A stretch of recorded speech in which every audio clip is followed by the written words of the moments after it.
सबसे बड़ा बिजनेसमैन है, उसका नाम सामने आना एक दहला देने वाली ने $12 मिलियन देकर यह सेटलमेंट किया और उस बात को दबाया ताकि रॉयल फैमिली की इमेज न गिरे। एप्स्टीन और मैक्सवेल के जरिए उन्हें शक्तिशाली लोगों से मिलाया। इस मैक्सवेल नेटवर्क कड़ी जेफरी एप्स्टीन कहना था किसी से फांसी लगाकर मृत्यु, ऐसा नहीं, असली के अंदर कहानी कुछ और।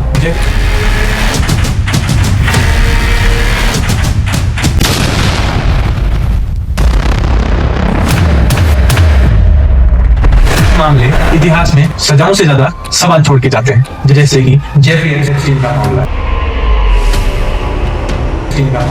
जेफरी एप्स्टीन का मामला केवल एक यौन अपराध की कहानी नहीं है, यह मामला सत्ता, प्रभाव और न्याय व्यवस्था के आपसी टकराव का केस है। इस केस में कुछ ऐसे नाम आए जिन पर अपराध सिद्ध नहीं हुआ, लेकिन जिनकी मौजूदगी सार्वजनिक रिकॉर्ड में दर्ज है। आज की यह डॉक्यूमेंट्री आरोप और सबूत के बीच का अंतर समझने की कोशिश करेगी। जेफरी एप्स्टीन अपराध सिद्ध व्यक्ति कैसे? जेफरी एप्स्टीन जिसने अपने जीवन की शुरुआत एक अध्यापक बनकर, लेकिन कुछ समय बाद उसने वो भी छोड़ दिया। जेफरी एप्स्टीन जिसने कुछ समय बाद यह सोचा कि अब मेरा गुजारा तो नहीं हो रहा, तो उसने सोचा कि वो फाइनेंसर बनेगा, दूसरों के धन को संभालेगा, दूसरे को बिजनेस को संभालेगा। इसलिए जेफरी एप्स्टीन अमेरिका के बड़े बड़े बिजनेसमैन के फाइनेंस करने लगा, अमेरिका का बड़ा फाइनेंसर बन गया। 2000 के दशक की शुरुआत से नाबालिग लड़कियों के यौन शोषण के आरोप में वह फंस गया।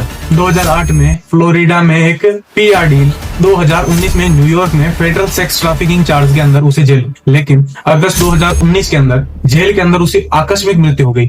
जेल के अंदर CCTV कैमरास थे, लेकिन जब उसकी मृत्यु हुई तो वो भी बंद थे। केबिन था, वहां से एक फंदा मिला। जो जेल के कर्मचारी थे उनका कहना था कि उसने फांसी लगाकर मृत्यु की, ऐसा नहीं, असली के अंदर कहानी कुछ और। जेफरी एप्स्टीन जिसके पीछे काफी राजनेताओं, बिजनेसमैन और राजकुमारों की कहानी जुड़ी है, जो कि एक सेक्स डील करता। आगे हम बात करते हैं जेफरी एप्स्टीन के अपराधों। जेफरी एप्स्टीन के अपराध कानूनी रूप से स्थापित थे, लेकिन उसकी कहानी यही खत्म नहीं हुई। गिहिसलैन मैक्सवेल नेटवर्क कड़ी। मैक्सवेल एप्स्टीन की करीबी सहयोगी थी, सोशल सर्कल में एक्टिव थी। कई पीड़ितों के अनुसार एप्स्टीन और लड़कियों के बीच में मीडिएटर का काम करती थी। एप्स्टीन की सहयोगी मैक्सवेल को अदालत ने 2021 में दोषी ठहराया और निष्कर्ष निकाला कि ट्रैफिकिंग और ग्रूमिंग के आरोप में वह 20 साल की सजा काटे। अदालत का यह मानना था कि एप्स्टीन अकेला नहीं, लेकिन अदालत ने हर नामित व्यक्ति को दोषी नहीं ठहराया। वर्जीनिया गुआफ्री एप्स्टीन की पीड़िता है, सार्वजनिक रूप से सामने आने वाली प्रमुख महिला। सिविल कोर्ट में एफिडेविट दाखिल भी किया। उनका दावा था कि एप्स्टीन और मैक्सवेल के जरिए उन्हें शक्तिशाली लोगों से मिलाया गया। 2001 में प्रिंस एंड्रयू से मुलाकात हुई और उनकी नाबालिग अवस्था में प्रिंस एंड्रयू द्वारा यौन शोषण किया। यह आरोप प्रिंस एंड्रयू पर लगाया गया। यह दावा था क्रिमिनल कन्विक्शन नहीं। मैं इस वीडियो में जो भी बोल रहा हूँ अपने मन से नहीं बोल रहा हूँ, तथ्यों तथा न्यूज रिपोर्ट्स के मुताबिक बोल रहा हूँ। आप इन तथ्यों और न्यूज रिपोर्ट्स को डिस्क्रिप्शन के अंदर जाकर देख सकते हैं। प्रिंस एंड्रयू ब्रिटेन की रॉयल फैमिली के सदस्य हैं। क्वीन एलिजाबेथ II के पुत्र हैं। उन पर आरोप है कि वर्जीनिया गुआफ्रे द्वारा सिविल लॉ सूट दावा किया गया कि लंदन के अंदर 2001 की मुलाकात के अंदर प्रिंस एंड्रयू के द्वारा उनका बलात्कार किया। सभी आरोपों से इनकार करते हुए प्रिंस एंड्रयू ने यह कहा कि उन्हें ऐसी किसी घटना के बारे में याद नहीं। उनके ऊपर कोई क्रिमिनल चार्ज नहीं है, कानूनी परिणाम नहीं। 2022 में out of court statement guilty स्वीकार नहीं कर पाई, मामला समाप्त हो गया और सेटलमेंट हो गया। कई न्यूज रिपोर्ट्स के मुताबिक यह भी माना जाता है कि प्रिंस एंड्रयू और इंग्लैंड की रॉयल फैमिली ने $12 मिलियन देकर यह सेटलमेंट किया और उस बात को दबाया ताकि रॉयल फैमिली की इमेज न गिरे। कानूनी समाधान है, लेकिन अपराध की स्वीकृति नहीं है। एक तस्वीर की वजह से प्रिंस एंड्रयू को सार्वजनिक बहस के अंदर फंसना पड़ गया। तस्वीर के अंदर साफ तरीके से देखा जा सकता है कि प्रिंस एंड्रयू उस नाबालिग बच्ची के साथ है। एप्स्टीन की साथी मैक्सवेल भी है। यह तस्वीर मीडिया में व्यापक रूप से प्रकाशित भी है। गुआफ्रे अपने दावे का समर्थन करती है, लेकिन प्रिंस एंड्रयू उनकी ऑथेंटिसिटी पर सवाल उठाते हैं। लेकिन केवल सवाल उठाने पर ना तो सिर्फ अदालतें सजा देती है, अदालतों को भी सबूत चाहिए। लेकिन आजकल तो कुछ ऐसा चलन हो गया है कि अदालतों को सबूत पेश करने के बाद भी अदालतें किसी को सजा नहीं सुनाती है। एप्स्टीन से जुड़े रिकॉर्ड्स के अंदर अभी FBI ने एक रिपोर्ट प्रकाशित की है, जिसके अंदर काफी सारे नेताओं, बड़े बड़े बिजनेसमैन, उनकी तस्वीरें और उनके नाम है। उन महिलाओं का कहना है कि उन्होंने उनका यौन शोषण एप्स्टीन के आइलैंड पे जाकर इस आइलैंड पर उन्हें किसी तोहफे की तरह सौंपा जाता। जब भी कोई बड़ा नेता या बिजनेसमैन उनसे कुछ इच्छा जाहिर करता, एप्स्टीन का एक ही जवाब रहता, आपको जो भी पसंद आए वो आप तोहफे के अंदर रख सकते हो और उसके बदले आपको कुछ कीमत चुकानी पड़ेगी। FBI ने एक रिपोर्ट जारी जिसके अंदर 80,000 से अधिक पिक्चर्स हैं, कई जानकारी है। एप्स्टीन की इस रिपोर्ट के अंदर कुछ ऐसे नाम है जो लोगों को हिला कर रख दे। पहला नाम है बिल क्लिंटन। बिल क्लिंटन जो कि अमेरिका के पूर्व राष्ट्रपति भी रह चुके हैं। दूसरा नाम है वर्तमान के अमेरिका के राष्ट्रपति डोनाल्ड ट्रंप।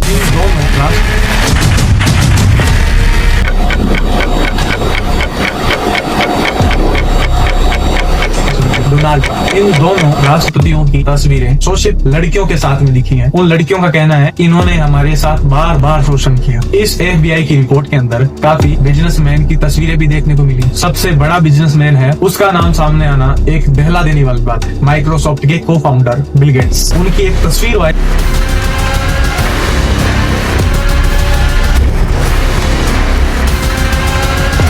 बिल गेट्स, उनकी एक तस्वीर वायरल हो रही है FBI की उस रिपोर्ट से, जिसके अंदर वो एक नाबालिग बच्ची के साथ है। इससे यह जाहिर नहीं होता है कि गेट्स का संबंध उस लड़की के साथ था, लेकिन वो पिक्चर दिल दहलाने वाली, क्योंकि बिल गेट्स दूसरों के लिए इंस्पिरेशन का काम करते हैं, लेकिन वो एक तरफ ऐसे काम करते हैं जो शर्मनाक। इस चीज का खुलासा तो नहीं हुआ है, लेकिन एप्स्टेन आइलैंड पे थी वो पिक्चर और एप्स्टेन उसके साथ में था, तो कुछ ना कुछ ऐसा हुआ होगा जो कि गैर कानूनी। इस केस के ऊपर कोई क्रिमिनल कन्विक्शन नहीं हुआ, कोई चार्ज साबित नहीं हुए, रिकॉर्ड में जिनका नाम है उनका नाम जाहिर नहीं हुआ, अपराध का प्रमाण नहीं हुआ। FBI और DOJ ने एप्स्टीन केस की समीक्षा की। कई डॉक्यूमेंट्स और रिडेक्ट निकाले, जिनके अंदर जो महिलाएं थी उनके चेहरे को साफ तरीके से नहीं दिखा, क्योंकि ये उन विक्टिम्स की प्राइवेसी का सवाल है। एक लीगल सेंसिटिविटी है, तो उनकी प्राइवेसी को ध्यान में रखा गया। रिडक्शन का अर्थ हमेशा छिपाना नहीं होता, कभी कभी कानूनी मजबूरी भी होती है, लेकिन कानूनी मजबूरी तब कहाँ चली जाती है जब किसी का शोषण होता है, बार बार शोषण होता है, नाबालिग अवस्था के अंदर शोषण होता है, तब ये कानून कहाँ चला जाता है। लेकिन खैर, इस बात पर फिर कभी चर्चा करेंगे। अब सोचने की बात यह है कि यह मामला हमें क्या सिखाता है। जेफरी एस्टिन दोषी था या नहीं? यह स्पष्ट है कि वह दोषी था, क्योंकि लगातार उसके ऊपर क्रिमिनल केस थे और 2000 से अधिक महिलाओं ने यह दावा किया कि एप्स्टीन और उसके सहयोगी मैक्सवेल ने उन्हें फोर्स किया कि तुम हाई प्रोफाइल लोगों के साथ करो ताकि तुम्हारा बिजनेस और आगे बढ़ाया जाए। यह स्पष्ट है कि वह एक दोषी था। कुछ लोग उसके आसपास थे जो कि हाई प्रोफाइल लोग थे, वो अपनी कामनाओं की पूर्ति के लिए उसके पास आते थे और उसने यह बिजनेस बना लिया। लेकिन इस बिजनेस के अंदर कितनी ही मासूमों को अपना जीवन त्यागना पड़ा, कितनों ने सुसाइड किए, इसके बारे में कोई बात नहीं था। यह सच है कि इस केस के साथ कितनों ने सुसाइड किया, कितनों को अपना जीवन अंधकार में बिताना पड़ा, इसकी बात कोई नहीं करता।